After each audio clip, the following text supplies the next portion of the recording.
नमस्कार।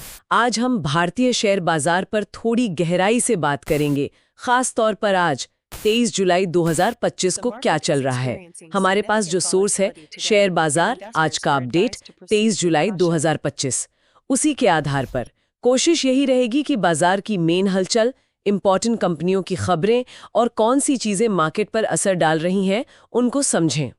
तो आज सुबह मार्केट की शुरुआत तो ठीक हुई, हरे निशान में खुले। निफ्टी 50 25,100 के ऊपर था और सेंसेक्स भी, मतलब करीब 250 पॉइंट्स ऊपर खुला। सुबह 9:15 बजे के आसपास निफ्टी 50 लगभग 0.28% बढ़कर 25,130 पर ट्रेड कर रहा था।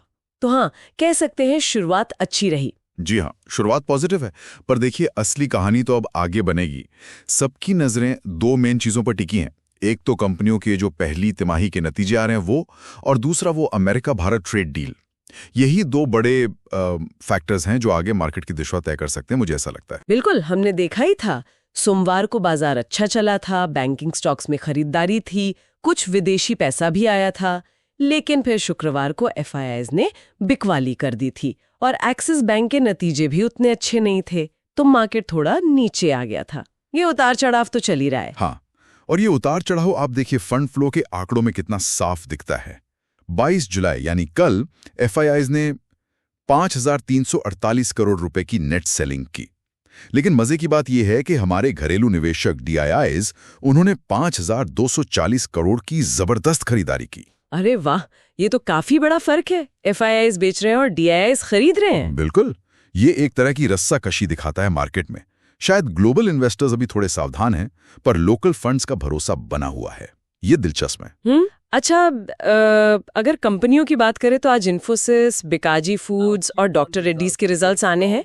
कुछ अच्छी खबरें तो आई भी हैं, जैसे आईआरएफसी, उसका मुनाफा तो रिकॉर्ड 1746 करोड़ रहा, शेयर भी 4% चढ़ गया।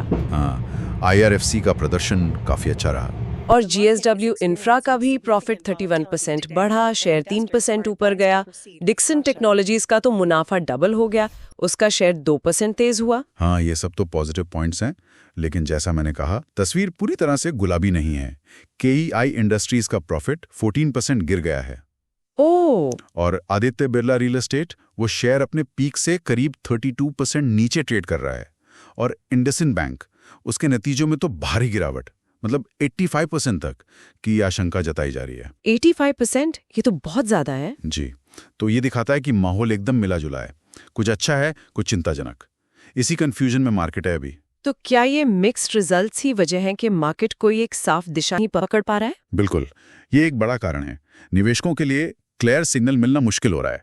इसी बीच बड़े लेवल पर देखें तो वो अमेरिका भारत ट्रेड वाली बात, खबर ये आ रही है कि शायद 1 अगस्त से पहले कोई समझौता हो सकता है। अच्छा, अगर ये हो जाता है तो ये तो मार्केट के सेंटिमेंट के लिए काफी अच्छा होगा। हाँ, निश्चित रूप से ये एक बड़ा पॉजिटिव ट्रिगर बन सकता है। लेकिन दूसरी तरफ आज एमसीएक्स में वो तकनीकी गड़बड़ी हुई, ट्रेडिंग 1 घंटा रुकी रही। ये भी तो एक चिंता की बात है। सही कहा आपने। ये तकनीकी दिक्कतें हमें याद दिलाती हैं कि बाजार सिर्फ नंबर्स और भावनाओं पर ही नहीं, बल्कि टेक्नोलॉजी और सिस्टम पर भी कितना निर्भर है। और हाँ, ऑपरेशनल रिस्क हमेशा रहते हैं। और रुपए का क्या हाल है? वो भी तो कमजोर हो रहा है। जी, रुपया भी दबाव में है। डॉलर के मुकाबले कल 86.38 पर बंद हुआ।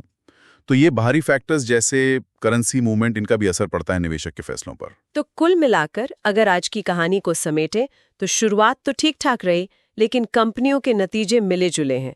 एक तरफ एफआईआईज बेच रहे हैं, दूसरी तरफ डीआईआईज मजबूती से खरीद रहे हैं। तो मार्केट अभी एक तरह से दिशा ढूंढ रहा है।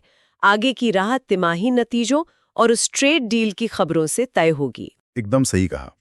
और ये सारी स्थिति हमें एक दिलचस्प सवाल पे लाकर खड़ा कर दिया कि जब विदेशी निवेशक बिकवाली कर रहे हैं, घरेलू निवेशक इतनी भारी खरीदारी कर रहे हैं, कंपनियों के अपने नतीजे भी इतने मिक्स हैं, और साथ में ट्रेड डील जैसे भारी मुद्दे भी असर डाल रहे हैं, तो ये सब भारतीय बाजार पर अलग अलग निवेशक समूहों के भरोसे के बारे में क्या संकेत दे रहा है, इस पर सोचना जरूरी है।